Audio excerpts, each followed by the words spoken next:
SBMCM অর্থাৎ স্বামী বিবেকানন্দ স্কলারশিপের জন্য অনলাইনে আবেদন করার জন্য কত পার্সেন্টেজ লাগছে, কোন কোর্সের ক্ষেত্রে কত পার্সেন্টেজ প্রয়োজন, তো সেই নিয়ে অনেকে ডাউট আছেন। অনেকে ফর্ম ফিল আপ করার সময় হয়তো মনে প্রশ্ন রয়েছে যে এই পার্সেন্টেজে ফর্ম ফিল আপ করা যাবে কি না। অনেকেই কমেন্ট করছেন যে কত পার্সেন্টেজ লাগবে এই কোর্সের জন্য।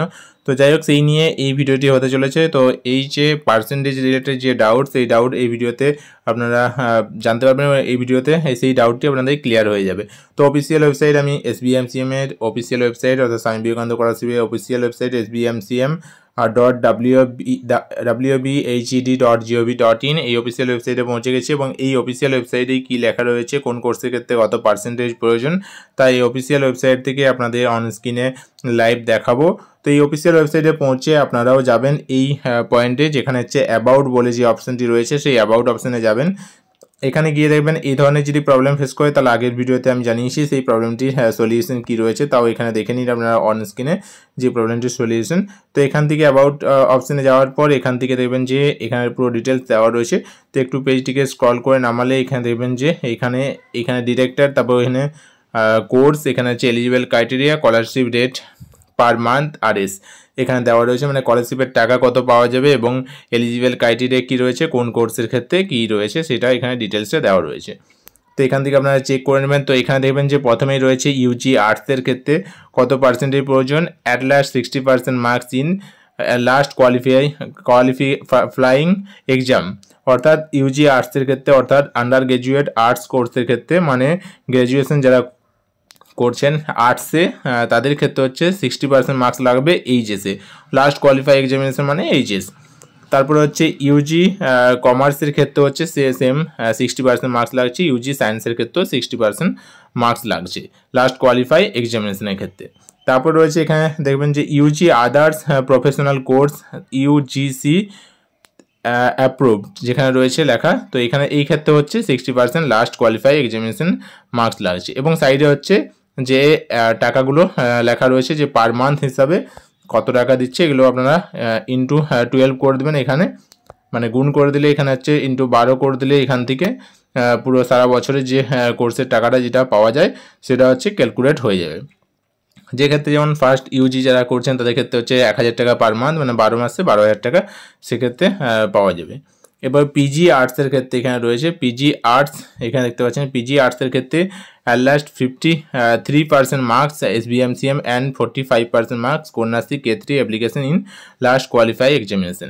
PG আর্টসের ক্ষেত্রে যারা অ্যাপ্লাই করবেন তাদের ক্ষেত্রে হচ্ছে UGতে লাস্ট কোয়ালিফাই এক্সামিনেশন বলতে UG আমি ধরে নিলাম।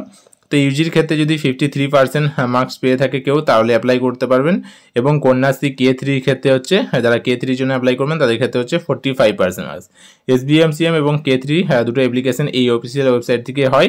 K3 যারা K2 পেয়েছেন তারা হচ্ছে K2 ID থেকে K3 জন্য অ্যাপ্লাই করতে পারবেন। যারা ফ্রেশ অ্যাপ্লিকেশন করবেন তারাও K3 বা এমনি SBMCM এর জন্য অ্যাপ্লাই করতে পারবেন। তো এইখানে এই ক্ষেত্রে হচ্ছে টাকার অঙ্ক এখানে দেওয়া রয়েছে, এখান থেকে আপনারা ক্যালকুলেট করে নেবেন। PG কমার্স এবং সায়েন্সের ক্ষেত্রেও সেম এলিজিবল ক্রাইটেরিয়া এবং টাকার কথা এখানে হচ্ছে যথাক্রমে দেওয়া রয়েছে সাইডের বক্সে।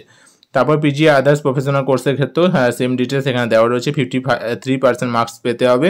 এক্ষেত্রে হচ্ছে K3 কোনো অপশান এখানে দেওয়া নেই, মানে এই যে এটাতে। তারপরে রয়েছে এখানে নিট, তারপরে MPhil এবং নট নিট PhD এই সমস্ত যে কোর্স, সেই ক্ষেত্রে হচ্ছে এখানে ডেট রেজিস্ট্রেশন নট বিফোর 1/4/2017। তো এখানে কোনো পার্সেন্টেজের কথা উল্লেখ নেই, এখানে শুধুমাত্র যারা এনরোল হয়েছেন এই কোর্সের জন্য 1/7/2017 date for registration not before, মানে 1/4/2017 আগে যদি রেজিস্ট্রেশন হয়ে থাকেন, এনরোল হয়ে থাকেন, তাহলে হচ্ছে এই স্কলারশিপের জন্য এলিজিবল তারা হবেন না। বাকি এইচএসের ক্ষেত্রে তো আগেই ফর্ম ফিল আপ হয়ে গেছে, যেটা 60% মাধ্যমিকে বা অন্য কোনো কোর্সে যদি করে থাকে লাস্ট কোয়ালিফাই এক্সামিনেশন হিসাবে 60% মার্কস থাকতে হবে।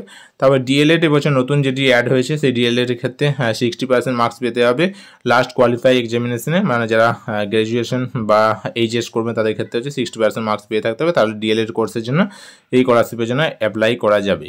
এরপর UG PG এখানে আদার্স কোর্সের ক্ষেত্রে এখানে রয়েছে UG ফার্স্ট সেকেন্ড ডিপ্লোমা এই সমস্ত ডিটেলসগুলো এখানে 60% এবং PG 55% এই সমস্ত যে ব্যাপারগুলো আপনারা এই পয়েন্ট থেকে দেখে নেবেন ডিটেলসে।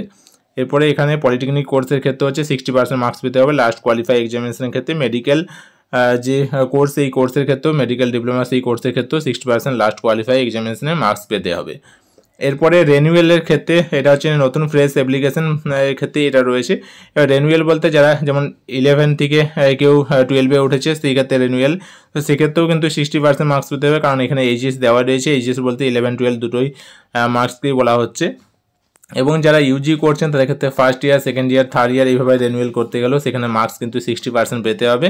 পিজির ক্ষেত্রেও ফার্স্ট ইয়ার এবং সেকেন্ড ইয়ার এইভাবে রেনুয়েল করতে গেলে 53% এবং 45% যেভাবে কন্যাশ্রীর ক্ষেত্রে দেওয়া রয়েছে, 53% মার্কস পিজির ক্ষেত্রে রেনুয়েল করতে গেলেও মার্কস পেতে হবে ইউজিতে, তাহলে অ্যাপ্লাই করা যাবে, বা ইউজি বা লাস্ট কোয়ালিফাই এক্সামিনেশনে ফার্স্ট ইয়ারের ক্ষেত্রে এবং সেকেন্ড ইয়ারের ক্ষেত্রে এই মার্কস পেলেই তবেই অ্যাপ্লাই করা যাবে। এরপরে মার্কস কীভাবে ক্যালকুলেশন করবেন সেটা নিয়েও আমি এখানে দেখিয়ে দেবো। সেটা নিয়ে আমি হোয়াইট বোর্ড ওপেন করে নিই, তারপর আপনাদেরকে দেখাচ্ছি সেইটা নিয়ে ডিটেলসে।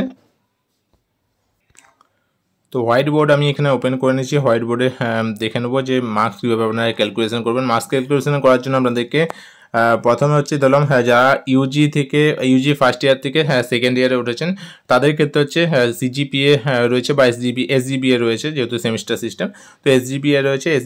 এসজিপিএকে কীভাবে ক্যালকুলেশন করে পার্সেন্টেজে আনবেন। তো এসজিপিএর ক্ষেত্রে হচ্ছে ফার্স্ট যে আপনার ফার্স্ট সেমিস্টার এবং প্লাস হচ্ছে সেকেন্ড সেমের হচ্ছে যে রেজাল্ট, সেই রেজাল্টকে আপনাদেরকে প্লাস করতে হবে, মানে যোগ করতে হবে। ফার্স্ট সেমিস্টারে ধরে রাখুন আপনি পেয়েছেন হচ্ছে 7, আমি এখানে হচ্ছে গোটা হিসাব করছি কারণ তাতে বুঝতে সুবিধা হবে। 7 পয়েন্ট যা থাকবে সেটা ক্যালকুলেশন করবেন এসজিপিএ যেটা। তো ফার্স্ট সেমিস্টারে এসজিপিএ 7, সেকেন্ড সেমিস্টারে এসজিপিএ আমি ধরে নিলাম 6 কারো আছে। তো টোটাল হচ্ছে এখানে হচ্ছে 7 প্লাস হচ্ছে 6 মানে হচ্ছে 13 অর্থাৎ 13। তো এই 13কে হচ্ছে টোটাল হচ্ছে ফার্স্ট এবং সেকেন্ড সেমিস্টার বা থার্ড, ফোর্থ সেমিস্টার এবং ফিফথ এবং সিক্সথ সেমিস্টার, মানে এইভাবে দুটো সেমিস্টারের মার্কস যে এসজিপিএকে ক্যালকুলেশন দুটোকে যোগ করলে 13 দাঁড়াচ্ছে। এখানে 13কে হচ্ছে আপনাদেরকে গুণ করে নিতে হবে, এখানে হচ্ছে ভাগ করে নিতে হবে 13কে, এখানে হচ্ছে 13কে 2 দিয়ে ভাগ করে নিতে হবে, কারণ এখানে গড় মার্কসটা হচ্ছে বের করতে হবে। তো 2 দিয়ে ভাগ করলে ওখানে হচ্ছে 60.5 আসছে, 6.5 আসছে, 6.5 আসছে। তো এই 6.5কে আবার গুণ করতে হবে 10 দিয়ে। 6.5 × 10 এলে হচ্ছে এখানে দাঁড়াচ্ছে হচ্ছে 65.0 আসছে, 65.0। এরপর 65.0 থেকে হচ্ছে -7.5 আপনারা এখান থেকে করে নেবেন। তো -7.5 এখানে করলে হচ্ছে আসছে 5 বাদ দিতে হবে, বাকি এখানে 2.5 বাদ দিতে হবে, মানে হচ্ছে 57.2 আসছে। তো এইভাবে আমাদেরকে ক্যালকুলেট 57.5 আসছে, 57.5 80, 20 এবং হচ্ছে 65, 57.5 আসছে। তো এইভাবে আপনাকে ক্যালকুলেশন করতে হবে। এখানে যদি 60.0 আসে, মানে 60% মার্কস আসে, তাহলেই আপনারা অ্যাপ্লাই করতে পারবেন সেকেন্ড ইয়ারের জন্য বা মানে থার্ড সেমিস্টারের জন্য বা ফিফথ সেমিস্টারের জন্য। এইভাবে হচ্ছে অ্যাপ্লাই করতে, মানে রেনুয়েলটা এইভাবে করতে পারবেন। তো আশা করবো এই পার্সেন্টেজের ডাউট এবং যে কোন কোর্সের ক্ষেত্রে কত পার্সেন্টেজ লাগবে বা পার্সেন্টেজ কীভাবে ক্যালকুলেশন করবেন সেই সমস্ত যে সেই ডাউট এই ভিডিওতে ক্লিয়ার হয়ে গেছে। ভিডিও যদি ভালো লাগে অবশ্যই লাইক করে দিন, আর পারলে ভিডিওটিকে সবাইকে শেয়ার করে দিন, অনেকেই এই ডাউটটি ফেস করছেন। চ্যানেলে নতুন হতে গেলে চ্যানেলটিকে সাবস্ক্রাইব করে রাখুন চাকরি সংক্রান্ত এবং স্কলারশিপ সংক্রান্ত নোটিফিকেশন এবং ইনফরমেশন বা ডিটেলস জানার জন্য অবশ্যই।